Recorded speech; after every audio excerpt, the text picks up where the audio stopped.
नमस्ते।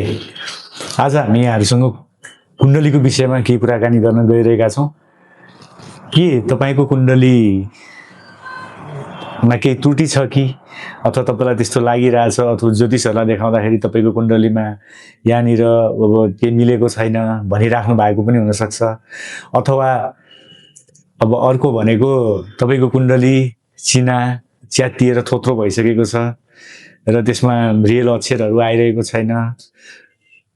त्यस्तै अर्को एउटा समस्या के हुनसक्छ, तपाईँ विदेशमा हुनुहुन्छ, तपाईँहरू यहाँबाट अब भनौँ न हाम्रो ठाउँबाट धेरै टाढा हुनुहुन्छ भने त्यस्तो अवस्थामा तपाईँहरूलाई एउटा डिजिटल भए पनि कुण्डली आफ्नो मोबाइलमा राख्छु र हेर्छु र रिफरेन्सको लागि म सधैँभरि राख्छु भन्ने छ भने त्यस्तो अवस्थामा यहाँहरू कुण्डली बनाउन सक्नुहुन्छ।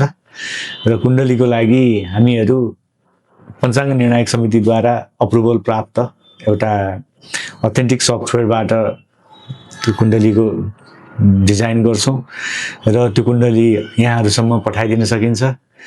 त्यसको लागि यहाँहरूलाई यदि इच्छुक हुनुहुन्छ भने हामीसँग सम्पर्क गर्न सक्नुहुन्छ। हस्, धन्यवाद।